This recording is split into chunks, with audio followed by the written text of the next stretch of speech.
Subscribe now and press the bell icon. Never miss an update. नमस्कार दोस्तों, मैं सुमित मिश्रा स्वागत करता हूं एक बार फिर से आप सभी का Mishra ji technical YouTube channel में। दोस्तों आज की इस वीडियो में मैं आपके सामने लेकर आया हूं रेलवे एएलपी कट ऑफ का पूरा एनालिसिस। काफ़ी ज़्यादा कमेंट्स आ रहे थे इस बात को लेकर के, कट ऑफ के बारे में आप लोग जानना चाहते हैं, तो मैं आपके सामने ये वीडियो लेकर आया हूं। तो पूरी वीडियो ध्यान से देखिएगा। इस वीडियो में हम लोग डिटेल में चर्चा करेंगे एलपी कट ऑफ के बारे में, पूरा एनालिसिस मैं आपसे शेयर करूँगा। उसके बाद हम लोग बात करेंगे क्या पार्ट बी में भी नॉर्मलाइजेशन होगा कि नहीं होगा, फिर साइको टेस्ट में कितने लोगों को बुलाया जाएगा, और भी ढेर सारे टॉपिक्स पर बात करेंगे हम लोग। काफ़ी ज़्यादा एनालिसिस के बाद ये वीडियो बनी है, तो इस वजह से पूरी वीडियो आप लोग ध्यान से देखिएगा। सबसे पहले आपको बता दें कि इसके लिए मैंने एक वोटिंग भी कराई थी, तो कुछ एनालिसिस वोटिंग पर आधारित है और कुछ लोगों के फीडबैक से, लोगों के कमेंट पर आधारित है। तो चलिए ज़्यादा समय ना लेते हुए आज की इस वीडियो को शुरू करते हैं। आगे बढ़ने से पहले आपसे रिक्वेस्ट है कि अगर आपने अभी तक हमारे चैनल को सब्सक्राइब नहीं किया है तो सब्सक्राइब कर लीजिए, बेल आइकन को भी प्रेस कर लीजिएगा, जिससे जैसे ही मैं कोई नई वीडियो अपलोड करूँ तो तुरंत आपके पास नोटिफिकेशन पहुँच जाए। और अगर आप लोग किसी भी कंपटीशन एग्जाम की तैयारी कर रहे हैं और आपको करंट अफेयर या किसी भी टॉपिक में प्रॉब्लम आ रही है, तो उससे रिलेटेड पीडीएफ फाइल्स डाउनलोड करने के लिए आप हमारे टेलीग्राम ग्रुप से जुड़ सकते हैं। टेलीग्राम ऐप डाउनलोड करके मिश्रा जी टेक्निकल सर्च करके आप वहां से जुड़ सकते हैं। वहां पर मैं daily current affair, monthly current affair और वीकली करंट अफेयर की पीडीएफ फाइल अपलोड किया करता हूं, तो वहां पर आप बिल्कुल फ्री में सारी पीडीएफ फाइल डाउनलोड कर सकते हैं। चलिए स्टार्ट करते हैं। पहले हम लोग बात कर लेते हैं जो वोटिंग मैंने कराई हुई थी। तो आप लोग जैसा कि देख रहे हैं कि 1400 लोग इसमें लगभग वोटिंग किए थे। तो इसमें मैंने लोगों से पूछा था कि आरआरबी एएलपी एग्जाम में पार्ट ए में आपका कितना स्कोर हो सकता है एक्सपेक्टेड, मतलब आपके हिसाब से आप कितना स्कोर करके आ सकते हैं। इसमें मैंने स्कोर पूछा है, ध्यान दीजिएगा, ये नहीं पूछा है कि आप कितना क्वेश्चन अटेम्प्ट किए हैं, मैंने स्कोर पूछा है। तो इसमें मैंने ये भी कहा था कि ये सिर्फ एएलपी वालों के लिए है, टेक्नीशियन वालों के लिए मैं बाद में वीडियो बनाऊंगा, क्योंकि दोनों का प्रोसीजर अलग है। एक में साइको टेस्ट होना है, एक में नहीं होना है। तो मैं आज की इस वीडियो में पहले बात करूंगा एएलपी की, यानी कि असिस्टेंट लोको पायलट की। आप लोगों ने थंबनेल में देख लिया होगा। तो इसमें मैंने कहा था कि पार्ट ए में आपका कितना स्कोर होता है, तो इसमें 80 मार्क्स से अधिक 25% लोगों ने वोट किया है। ठीक है, 80 मार्क्स से अधिक। अभी मैं पूरा बताऊँगा, आप लोग ध्यान से देखते जाइए। 75 to 80 में 13% थे, 65 से 75 के अंदर में 31% थे, जो कि सबसे ज़्यादा थे। 55 से 65 की बात करें तो 16%, और 45 से 55 के बीच में 15% लोग थे। हालांकि ये जो होता है, ये लोग अपना व्यू दिए थे। तो जो लोग अपना व्यू देते हैं वो ज़्यादा ही रहता है, मतलब उनके हिसाब से तो उतना नंबर रहता है, लेकिन उतना नंबर मिलता कहाँ किसको है ना। सब लोग अपने हिसाब से बोलते हैं कि हम मेरा 80 सही होगा, लेकिन होता तो 70 है, 60 है, 65 है ना। तो सब लोग अपने अपने हिसाब से अपना अपना व्यू दिए हैं। अब चूंकि एग्ज़ाम भी अलग अलग शिफ्ट में हुआ है, 3 दिनों में एग्ज़ाम हुआ था, 21, 22 और 23। तीनों दिनों में 3-3 शिफ्ट में हुआ था, यानी कि टोटल 9 शिफ्ट थे।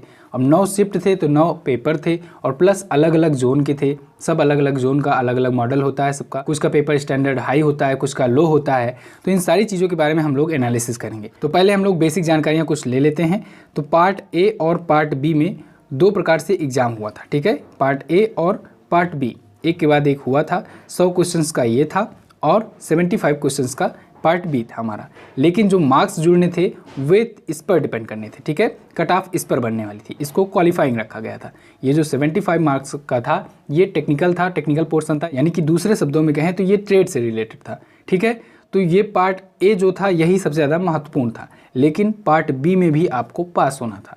पास कैसे होना था? 35% पूछा गया था, यानी कि अगर देखें तो 26.5 समथिंग नंबर मार्क्स लाने थे आपको 75 में से। ठीक है, तो इतने मार्क्स आपको कम से कम मिनिमम पाने थे पार्ट बी में। उसके बाद ही आपका पार्ट ए का स्कोर काउंट किया जाता, यानी कि 100 में से आप कितना पाए हैं यही आपका जोड़ा जाता, और इसमें से आपकी कट ऑफ बनती।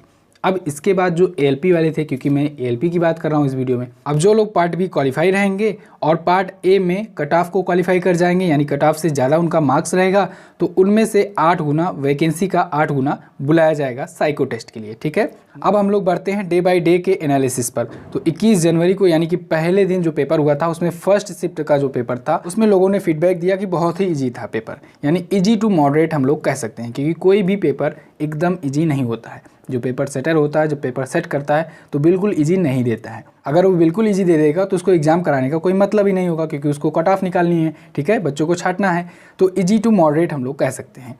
तो बिल्कुल ईजी नहीं था, लेकिन ईजी टू मॉडरेट था। उसके बाद जो सेकंड शिफ्ट हुआ उसमें लोगों ने फीडबैक दिया कि वो टफ था थोड़ा।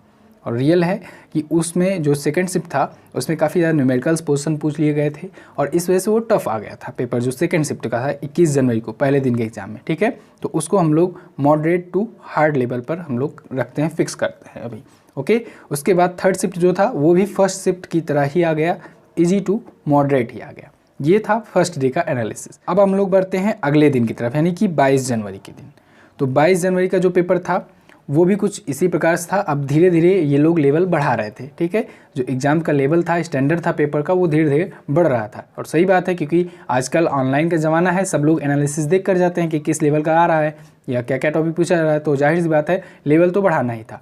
तो लेवल धीरे धीरे ये बढ़ रहा था, लेकिन फर्स्ट शिफ्ट का जो था वो मॉडरेट लेवल का था, ज़्यादा हार्ड नहीं किया गया। सेकंड शिफ्ट में कुछ ऐसा ही किया गया, मॉडरेट लेवल का ही था। लेकिन थर्ड शिफ्ट में जो था 22 जनवरी का, तो कुछ लोगों ने कमेंट किया कि ये पेपर सर हार्ड आया था। तो ऐसा ये मेरे पास जो कमेंट आया मैं उनके आधार पर मैं कह रहा हूँ आपसे। हो सकता है आप जिस जोन से दिए हों उस जोन में पेपर आपका इजी आया हो, लेकिन मैक्सिमम जो कमेंट्स वगैरह आ रहे थे उसके बेसिस में मैं आपको बता रहा हूँ, ठीक है। अब इसमें भी लोगों ने कहा कि सर पार्ट बी जो था वो हार्ड आ जा रहा है किसी किसी ट्रेड में, और किसी किसी ट्रेड में पार्ट बी बहुत ही ज़्यादा ईजी आ रहा है, ओके। तो ये तो था 22 जनवरी का। अब अगर 23 जनवरी की बात करें, 23 जनवरी का लास्ट दिन का, उसमें फर्स्ट शिफ्ट जो था वो आ गया था मॉडरेट लेवल का।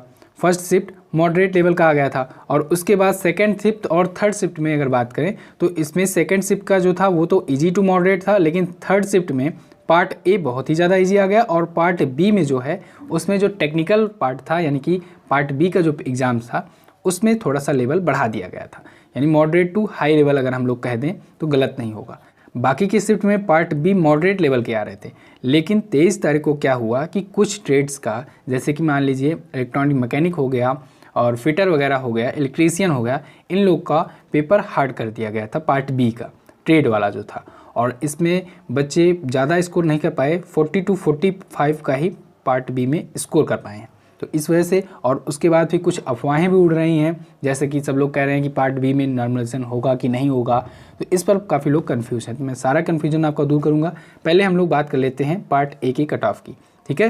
तो जैसा कि मैंने बताया 23 को जो थर्ड शिफ्ट था उसका पार्ट ए बहुत ही ज़्यादा ईजी आ गया था, उसमें मैक्सिमम लोग 75 के एबव ही स्कोर करके आए हैं। जो अच्छे स्टूडेंट थे, एवरेज स्टूडेंट थे, उनके हिसाब से पेपर इजी आ गया था। क्लियर है। अब देखिए यहाँ पे आपको ध्यान देना है कि रेलवे जो है ये मार्क्स को हमेशा बढ़ाता ही है, ऐसा नहीं है किसी की मार्क्स को कम कर देगा। जिसका इजी आया रहेगा, जिसका शिफ्ट का, उसका मार्क्स कम हो जाएगा, ऐसा नहीं है। ये सभी का मार्क्स बढ़ाता है, किसी का 2 नंबर बढ़ाएगा तो किसी का 5 नंबर बढ़ाएगा। लेकिन अगर बैंकिंग की बात करें तो बैंकिंग सेक्टर में ऐसा नहीं होता। जो बैंक के एग्जाम्स होते हैं उसमें क्या होता है, उसमें अगर जो पेपर इजी आ गया रहता है जिस शिफ्ट का, उसके मार्क्स घटा भी दिए जाते हैं। लेकिन रेलवे ऐसा नहीं करता है, रेलवे हमेशा बढ़ाता ही है। किसी का 1-2 नंबर बढ़ा देगा, किसी का 5 से 10 नंबर तक बढ़ा देगा ना। तो फिर ये 5 से 10 नंबर जिसका बढ़ेगा उनका बढ़ेगा जिनका शिफ्ट हार्ड होगा, जिनका पेपर हार्ड आया रहेगा, और जिनका इजी रहेगा उनका भी बढ़ेगा। ऐसा नहीं उनका नहीं बढ़ेगा, क्योंकि कुछ ना कुछ ऑब्जेक्शंस वगैरह आए रहते हैं। तो इस वजह से 1-2 नंबर तो सबका बढ़ ही जाता है नॉर्मलाइजेशन के बाद। अब बात आती है नॉर्मलाइजेशन पार्ट बी में भी होगा क्या, क्योंकि पार्ट बी में बहुत लोग कंफ्यूज हैं। अफवाहें उड़ रही हैं कि पार्ट बी में नॉर्मलाइजेशन नहीं होगा क्योंकि ये क्वालिफाइंग है। तो आप लोग सोचिए कि जब CBT 1 दिए थे आप, तब भी तो वो क्वालिफाइंग ही था, उसमें भी तो नॉर्मलाइजेशन हुआ था, इसमें भी नॉर्मलाइजेशन होना है। क्योंकि जब 9 शिफ्ट में हुए हैं एग्ज़ाम सभी अलग अलग ट्रेड्स के, सबसे पहली बात तो अलग अलग ट्रेड का है। जैसे लोको पायलट है तो लोको पायलट में भी कई ट्रेड हैं, और उसमें कई ट्रेड होने के साथ साथ वो 9 शिफ्ट में एग्ज़ाम हुआ है। तो जब भी कई शिफ्ट में एग्ज़ाम होता है तो नॉर्मलाइजेशन होना तय है, क्योंकि ऐसा तो है नहीं कि वही पेपर सभी शिफ्ट में दे दिया जाएगा। तो 9 शिफ्ट में जब एग्ज़ाम हुआ है तो नॉर्मलाइजेशन तो होना ही होना है।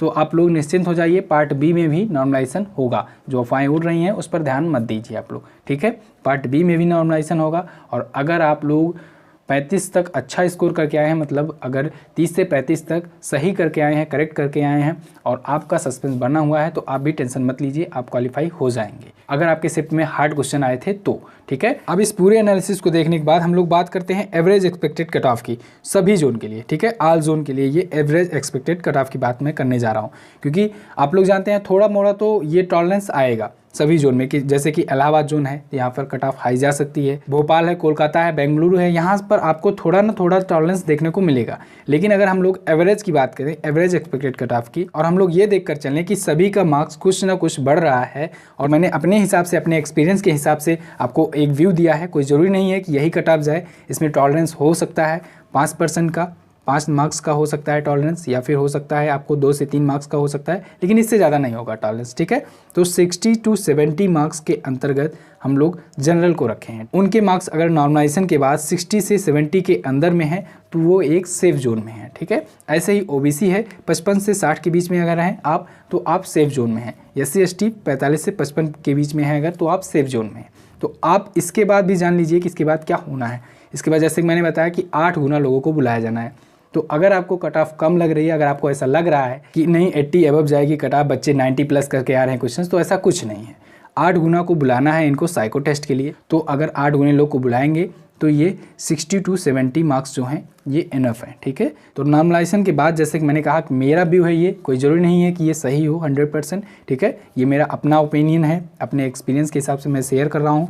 तो ये 60 to 70 मार्क्स के अंतर्गत अगर जनरल कैटेगरी के बच्चे आते हैं तो वे एक सेफ जोन में हैं। ओबीसी और एससी के लिए भी मैंने बता दिया है, ठीक है। तो इस प्रकार से ये कट ऑफ का मैंने कुछ एनालिसिस के आधार पर आपको बताया है, अपना व्यू दिया है। आपकी क्या राय है, आपके हिसाब से क्या हो सकता है, आप लोग कमेंट करके हमें बताइए। अगर ये वीडियो पसंद आई है तो अपने दोस्तों के साथ भी शेयर कीजिए, उनको भी बताइए कि कितना आपका on an average cut off जा सकता है। और वीडियो अगर पसंद आई तो आपको लाइक करना है, आपको पता है। चैनल पर अगर आप नए हो तो सब्सक्राइब कर लो, क्योंकि मैं ऐसी वीडियोज़ लाया करता हूँ आपके कमेंट्स के आधार पर। तो आप लोग जो कमेंट करेंगे, ज़्यादा कमेंट्स होगा उस पर मैं वीडियो बनाऊँगा।